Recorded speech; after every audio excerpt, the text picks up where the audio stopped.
Al-Mu'min Media.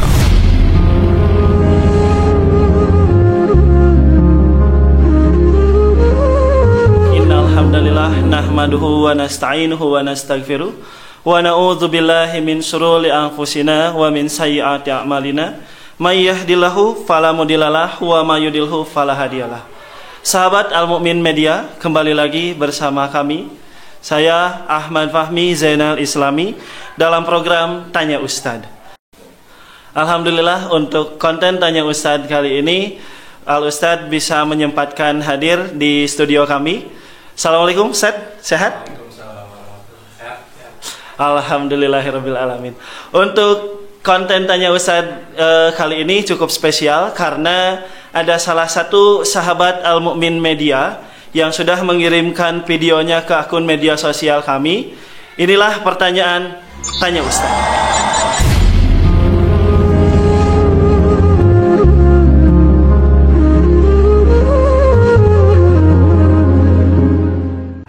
Assalamualaikum warahmatullahi wabarakatuh. Ustaz, saya mau nanya, bagaimana konsep musyawarah dalam Islam, apakah sama dengan demokrasi yang ada di negara kita? Terima kasih atas penjelasannya Ustaz. Assalamualaikum. Waalaikumsalam warahmatullahi wabarakatuh. Terima kasih Kang Agus yang sudah bertanya kepada kami. Saya ulang lagi Ustadz ya, pertanyaannya yaitu tentang bagaimana konsep musyawarah dalam Islam dan juga apakah perbedaan antara musyawarah dan demokrasi yang terjadi mungkin di pemilu yang marak kali ini. Seperti itu Ustaz. Baik, bismillahirrahmanirrahim. Hamdanillah wa syukran ala ni'amillah. Asyhadu an la ilaha illallah wahdahu la syarikalah wa asyhadu anna Muhammadan abduhu wa rasuluh. Bagus sekali pertanyaan dari sahabat Al-Mu'min Media Kang Agus tadi ya, yaitu kaitannya dengan musyawarah ya, dan kaitannya dengan demokrasi. Sahabat Al-Mu'min Media, perlu kita ketahui bersama bahwa konsep musyawarah itu jelas ada dalam Islam. Kalau kita lihat dalam Al-Quran, minimalnya ada 3 ayat Al-Quran yang berbicara tentang musyawarah. Yang pertama kita lihat dalam surat Al-Baqarah ayat 233. Allah SWT berfirman, A'udzubillahi minasyaitonirrajim, wa in arada fisolan antara minhuma wa tasyawurin fala junaha alaihima. Yang artinya adalah jika keduanya, maksudnya suami istri, ingin menyapih anaknya dengan persetujuan dan musyawarah di antara keduanya, maka tidak berdosa bagi keduanya. Jadi kalau kita lihat konteks ayat tersebut, itu memang skup dalam keluarga. Di dalam keluarga saja, antara suami dan istri, ketika mau melakukan sebuah keputusan, kalau di ayat tersebut kan untuk menyapi anak, itu perlu musyawarah dulu. Ini dalam konsep keluarga, apalagi dalam konsep secara umum, apa istilahnya, bidang-bidang yang lain secara umum.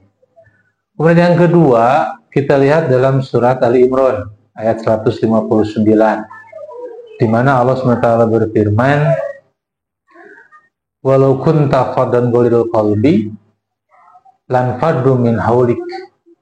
Nah, di sana ada kalimat, memang ini hitungnya kepada Nabi mengenai bagaimana sifat lemah lembut yang ada pada Nabi SAW.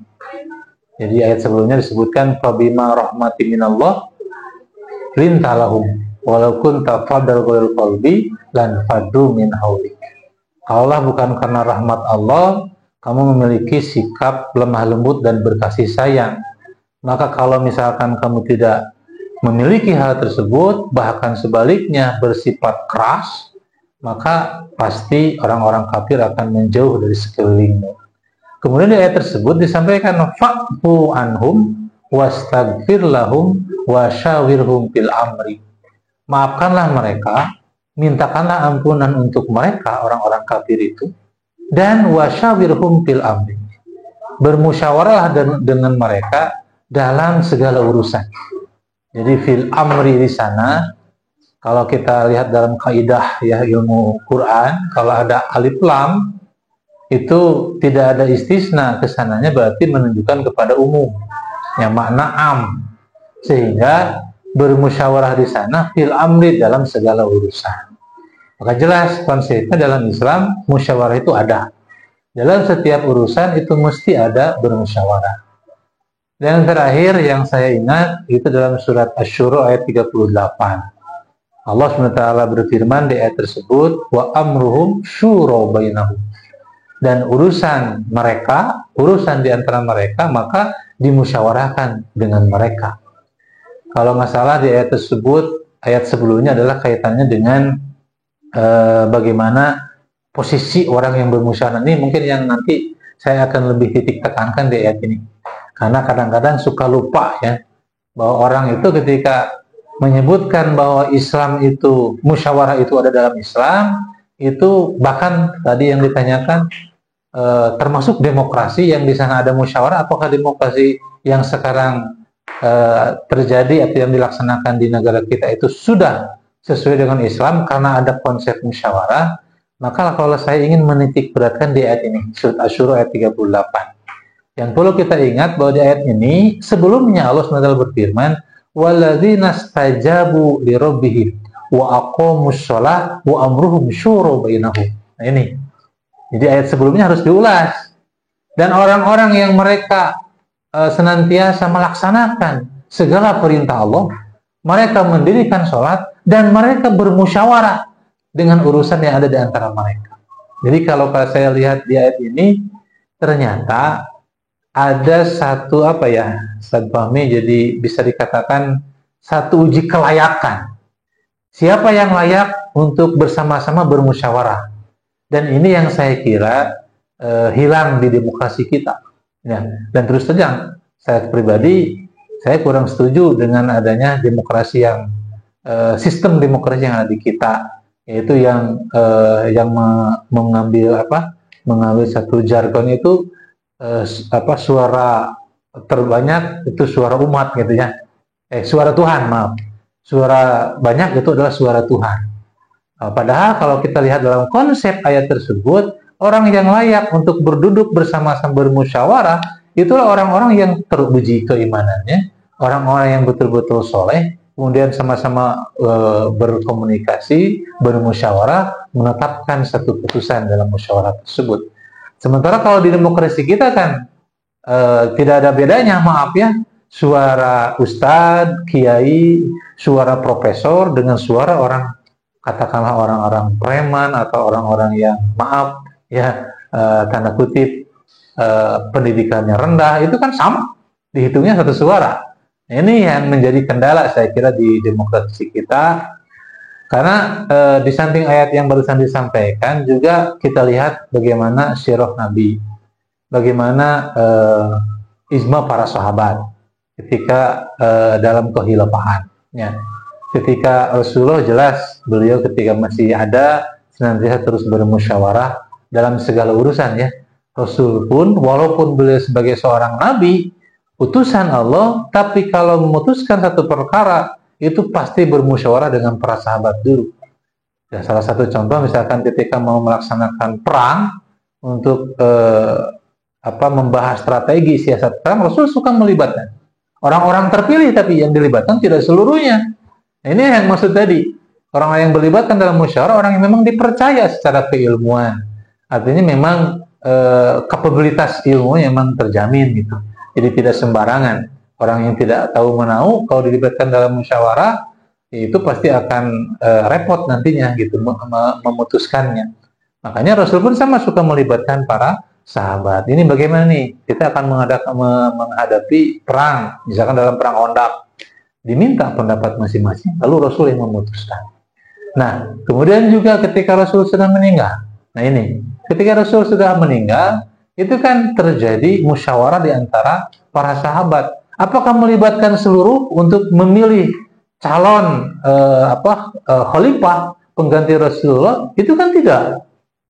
Tapi yang ada dibentuk tim formatur. Nah ini saya kira sebetulnya di kita sudah ada ya. yang namanya DPR, MPR gitu ya, Majelis Permusyawaratan Rakyat, Dewan Perwakilan Rakyat. Ini sesuai dengan konsep Nabi dan sahabat dulu. Tidak ada tim formatur, kalau ada sesuatu musyawarahkan di antara mereka lalu diputuskan. Ya.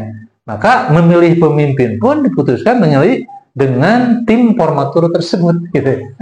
Kalau di kita kan enggak, seluruh Indonesia ya semuanya dengan alasan apa? Hak asasi manusia. Semuanya punya hak untuk menyalurkan suaranya. Tapi yang ada repot. Karena apa? Tidak semua orang punya kemampuan, punya ilmu, punya kecerdasan. Sehingga ini justru saya lihat kalau di demokrasi kita dengan suara langsung seperti itu sebetulnya sangat lemah sekali karena rentan dengan kecurangan, rentan dengan money politik, rentan dengan berbagai taktik, strategi yang katakanlah licik dan lain sebagainya. Kenapa? Karena yang dikejar adalah suara, gitu ya. Tapi kalau timnya ada orang-orang terpilih, kalau di kita kan ada DPR. Kalau saya ingat dulu ya, walaupun ini memang sebetulnya oknum juga karena memang salah dalam menerapkan. Kalau dulu di kita kan memilih presiden kan tidak oleh seluruh rakyat Indonesia ya, tapi melalui anggota DPR. Nah, sebetulnya saya secara pribadi setuju dengan itu. Yang pertama itu sesuai dengan syariat yang ada di kita. Dalam surat Asy-Syura ayat 38 tadi, orang-orang yang terlibat dalam musyawarah haruslah orang-orang yang waladina stajabu li rabbihim wa aqamus shalah. Itu orang yang teruji ya keimanannya, orang-orang yang benar-benar taat dalam beragama, insya Allah mereka amanah. Yang pertama itu. Yang kedua, kalau sistemnya di DPR saja yang memilih pemimpin itu kan lebih menghemat biaya ya. Cost dari budget untuk pemilihan umum, pemilihan presiden itu kan luar biasa. Kalau bisa dipakai untuk istilahnya modal ya untuk bekerja berusaha penduduk di Indonesia kan itu kan lebih bermanfaat sebetulnya. Jadi kalau saya melihatnya seperti itu. Jadi sekali lagi musyawarah itu jelas itu adalah sesuai dengan syariat Islam, ada tuntunannya. Dari hal yang terkecil sampai yang terbesar, Allah menyampaikan dalam beberapa ayat tadi itu mesti ada musyawarah. Nah, kalau dikaitkan dengan demokrasi, di mana demokrasi di sana ada musyawarah, betul ya. Secara hakikatnya demokrasi itu memang sesuai dengan konsep Islam karena memang ada di dalamnya ada konsep musyawarah. Tapi musyawarah inilah mungkin yang perlu terus dianalisis. Ya barangkali ini mulai para ahlinya ya. Kalau saya kan hanya sekedar paham bagaimana dalam Al-Quran, bagaimana secara sunnah, bagaimana ijma para sahabat kaitannya dengan penerapan musyawarah ini. Itu barangkali yang bisa saya jawab dari pertanyaan Kang Agus. Mudah-mudahan tidak puas. Ya, kalau tidak puas nanti kan bisa lebih banyak bertanya lagi. Sekian mungkin. Terima kasih. Assalamualaikum warahmatullahi wabarakatuh. Waalaikumsalam warahmatullahi wabarakatuh. Jazakumullahu khairan katsiran ya Ustadz. Jawaban dari pertanyaan yang sangat luar biasa dan jawaban yang luar biasa juga. Memang ketika kita menilik sejarah bahwa pada dasarnya umat Islam itu sendiri sangat menjunjung tinggi yang namanya musyawarah. Cuman mungkin dengan syarat dan ketentuan tertentu seperti yang dikatakan oleh Ustadz tadi. Alhamdulillah untuk edisi Tanya Ustadz kali ini alhamdulillah sudah bisa kita laksanakan. Bagi teman-teman yang nanti di luar sana mau menanyakan kepada kita sahabat Al-Mu'min Media, ditunggu sekali di akun media sosial kami, yaitu ada di IG Al-Mu'min Media, ada juga di sini boleh di kolom komentar Al-Mu'min Media, dan kami akan menjawab pertanyaan Anda dengan Tanya Ustadz. Al-Mu'min Media.